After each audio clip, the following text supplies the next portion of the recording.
This morning, we're shining a spotlight on the case of Carly Gregg. She's accused of allegedly murdering her mother and attempting to murder her stepfather when she was only 14 years old. This is her. Take a look at her.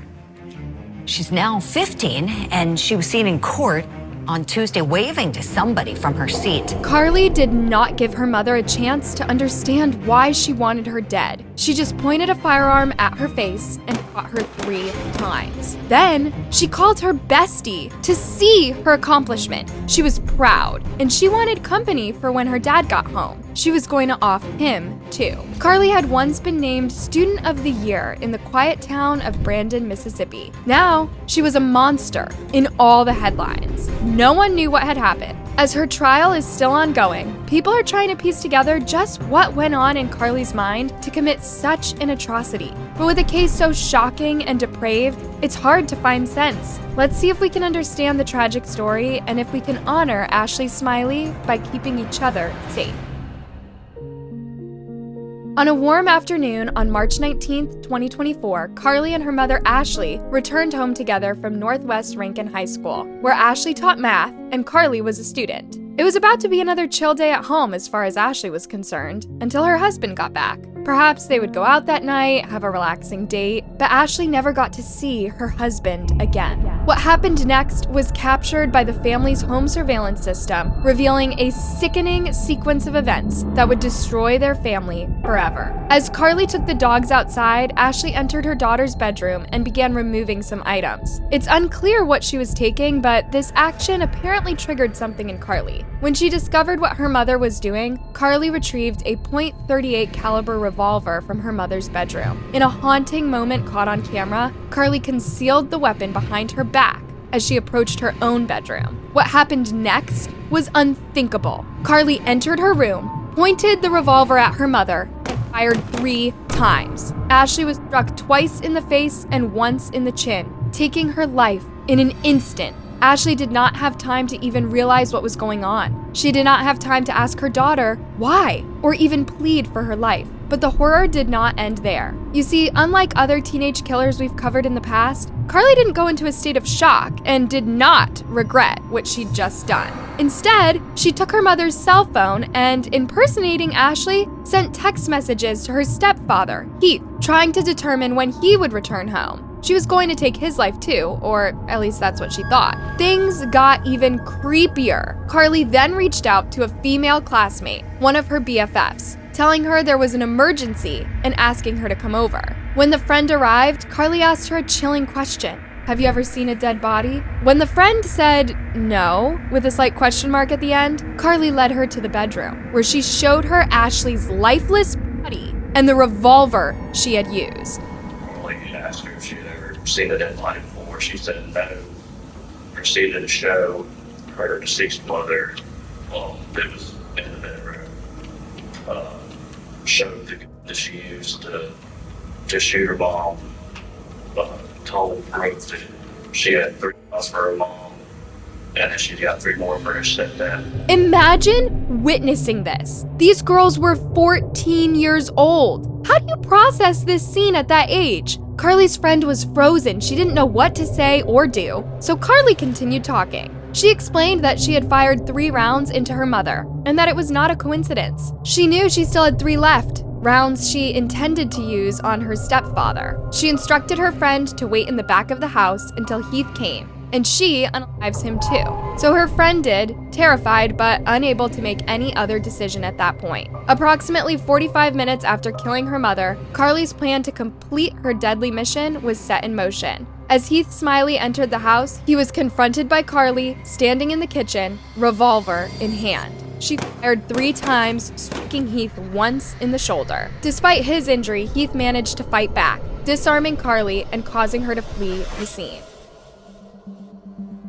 Carly Madison Gregg was born in Brandon, Mississippi on April 23, 2009. By the time she was 14, she lived in this house with her mom Ashley and her stepfather, Heath Smiley. Ashley taught math at Northwest Rankin High School, the same school Carly attended. But that's not why Carly had been named Student of the Month and Student of the Year. Indeed, Carly had excellent grades and attendance, and all those who knew her thought she was really passionate about being an excellent student. In fact, she was so academically gifted that she was allowed to skip 3rd grade. Perhaps she wised up very early and realized the better you do in school, the better your chances at landing a high-paying job are. Or perhaps her teacher mother was really keen on her daughter performing well academically. Whichever the case, when Ashley's tragic death made headlines throughout the small community of Brandon, everyone kept saying, "But how could this be? This is not the Carly I know." Well, you true crime buffs already know that sometimes the worst people hide behind a very attractive facade. But Carly should not be seen as a monster. She was 14, still developing, and as information started coming to light after the incident, it turns out she was dealing with at least one serious mental health illness.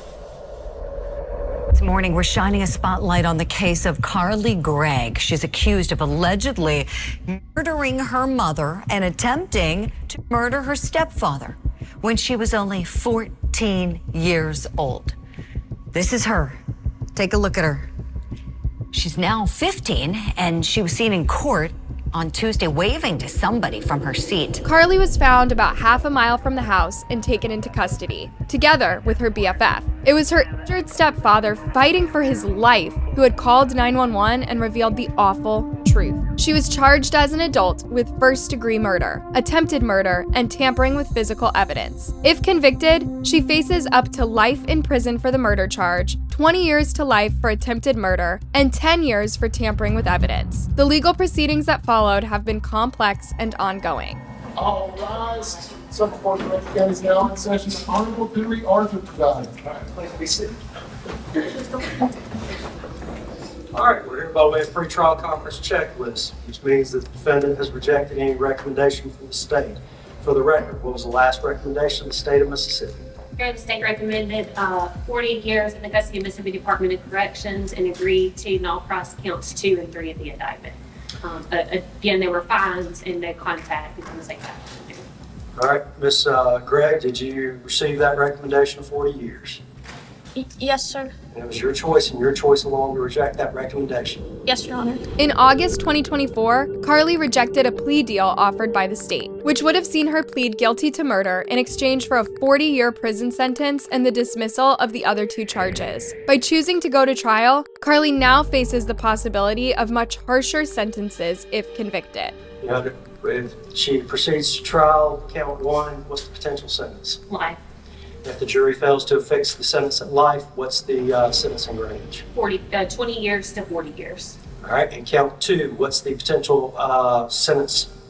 Between 20 years and life. The trial will be long and hard, but it might also reveal one big question on everybody's minds. Why? Why would Carly want to eradicate her family after seeing her mom move objects in her room? As Heath spoke to detectives, he revealed a crucial piece of evidence. Carly had been taking psychotropic medication for years, despite her young age. And just 5 days before the killing, she was switched from an unnamed med to the antidepressant Lexapro. This indicates that Carly had been struggling with major depressive disorder, anxiety, or something else for a long time. And other clues were pointing toward it. In September 2021, a 12-year-old Carly brought a weapon to school. And throughout the last year, at least a couple of people at school heard her talking about unaliving her mother. Indeed, this was not a spur-of-the-moment incident, although it was something Ashley did that prompted Carly to take that weapon. At the moment, mental health experts are trying to learn if there were other previous signs that could have been addressed sooner or better before things escalated so badly. Is there prior trauma history that happened within that home or happened somewhere else that led her to what I think is a childhood psychotic break? Several complications and developments have marked the trial process, and it's far from done as of September 2024. In late August 2024, Carly was found competent to stand trial following a mental health evaluation. However, her defense team has continued to argue that she was legally insane at the time of the shooting, claiming she did not appreciate the difference between right and wrong. As the case moves forward, both the prosecution and defense are preparing their arguments. The state contends that Carly's actions demonstrate clear premeditation and an understanding of the consequences of her actions. And that is the element of premeditation, and also this other kind of disturbing, if that's not enough, this other element of luring, where she has literally lured her little friend over to the home as well to bear witness to everything that's been done at her hand, allegedly. They point to her concealment of the weapon, her attempts to determine when her stepfather would return home, and her flight from the scene as evidence of her awareness of right and wrong. Plus, she lured her bestie to her home to show her what she'd done. Can you just imagine for 1 second, Julie, for your friend to call you over to the house and ask you, have you ever seen blood? You ever seen a dead body? Want to see one? And this is not just a random person that would have been in this child's life. This is one of her friends' parents. On the other hand, Carly's defense team is building a case around her mental health. They describe her mental status as fragile and have revealed that she has a history of taking psychotropic medication. Plus, the recent switching of the medicine just before the incident may have affected Carly's mental state, they say. The defense also claims that while in jail, Carly has been experiencing auditory hallucinations and has been prescribed abaphili, an antipsychotic medication often used to treat disorders like schizophrenia, major depressive disorder, or bipolar disorder. Let's talk about that for a minute. Matricide is a very rare offense in the United States. Double parricide, killing both parents, committed by a daughter, is extremely rare. In 75% of the cases where daughters unalive their mothers, the perpetrators suffer from a mental disorder associated with psychosis. These disorders can include schizophrenia, schizoaffective disorder, major mood disorder, brief psychotic disorder, or delusional disorder. Common symptoms in these cases include command hallucinations and delusions of being persecuted or controlled. It's worth considering whether Carly may have been suffering from a psychotic disorder at the time of the incident.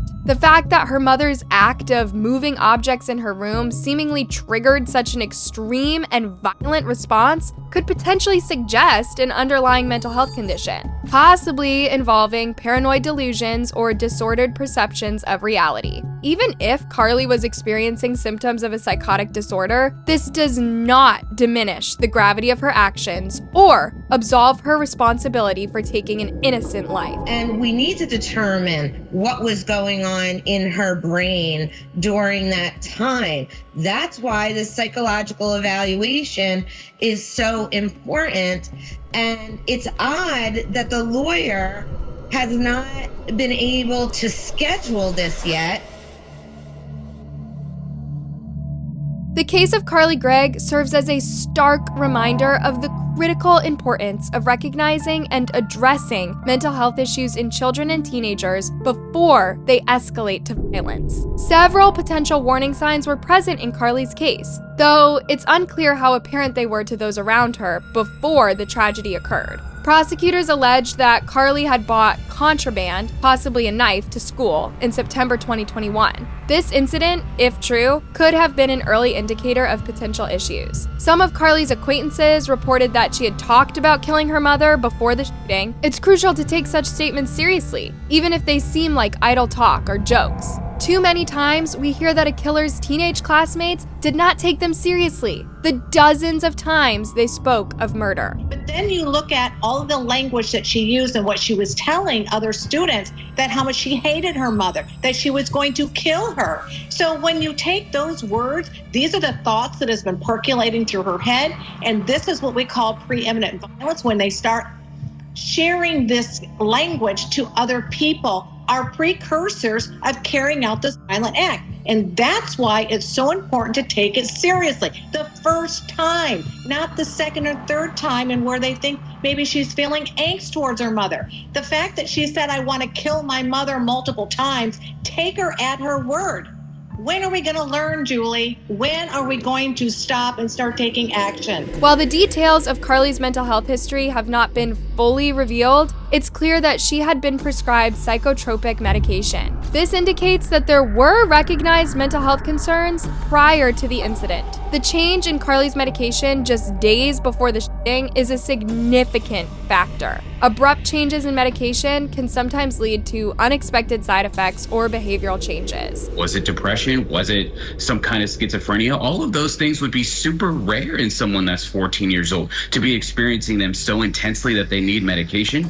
It's also possible that she's being over-medicated. There's so much more that we need to learn about her mental health that could have contributed in an ancillary way to her committing this act. After the shooting, Carly was captured on video singing to her dogs, a behavior described as unusual and bizarre under the circumstances. Such sudden changes in behavior can be indicative of a mental health crisis. Schools play perhaps the biggest role after family in identifying red flags. In Carly's case, she was a student at the same school where her mother taught. This close proximity could have also provided additional opportunities for observation and intervention. But it may have also complicated the situation if Carly felt additional pressure or scrutiny due to her mother's presence. Sadly, Carly's case is not alone. We should honor Ashley by learning how to make schools and families more proactive in helping kids before it gets violent. The case of Carly Gregg raises complex legal and ethical questions about how society should handle cases involving juveniles who commit serious crimes, particularly when mental health issues are involved. This hearing was all about determining whether Carly Gregg should remain in adult jail. At the hearing, the judge admonished her defense attorney for not having arranged her court-ordered mental health evaluation. The order says 10 business days from the date of the order. April the 18th was when the order was entered. So we've run out of 10 business days since the entry of the order. And this is obviously a most serious event. And while you certainly have a right to have a mental evaluation done, the state of Mississippi has a right to have the state hospital perform one as well. In this case, Carly is being tried as an adult, despite only being 14 at the time of the alleged crime. The decision has been controversial, with some arguing that her young age and potential mental health issues should be taken into account. She is 14 years old, now 15, and she still is a child, but she committed an adult crime. So I think what the judge is saying here is that he is sorry that she cannot be with peers of her own age. I mean, being with adult women is very different than being with young kids. And so there's a safety issue here. It can be dangerous for her. But it's important to understand that there's no mental disorder that would lead someone to engage in an act of violence the way that she did.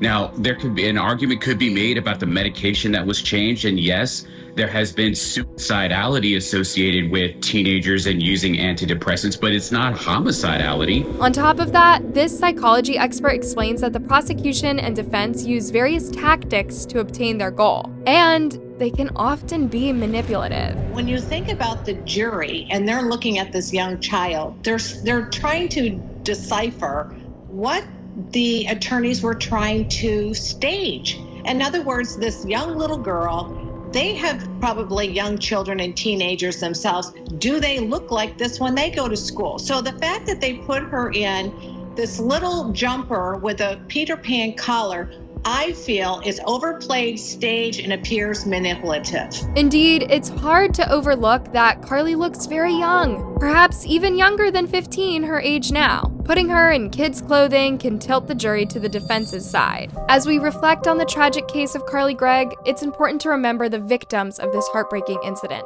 Ashley Smiley was more than just a victim. She was a beloved math teacher, a mother, and a member of her community. Her loss is deeply felt by all who knew her. The best way to honor Ashley's memory is to learn from this tragedy and work towards preventing similar incidents in the future. This means making mental health a priority in our families, schools, and communities. As we move forward, let's commit to creating a world where mental health is prioritized, where seeking help is encouraged and supported, and where tragedies like these become increasingly rare. Remember, mental health is not a destination, but a journey. It requires ongoing attention, care, and support. By working together and remaining vigilant, we can create a safer, more understanding world for all of our children. Let this be the lasting legacy of Ashley Smiley, a commitment to mental health awareness and support that saves lives and keeps families together. Hey, thanks for watching.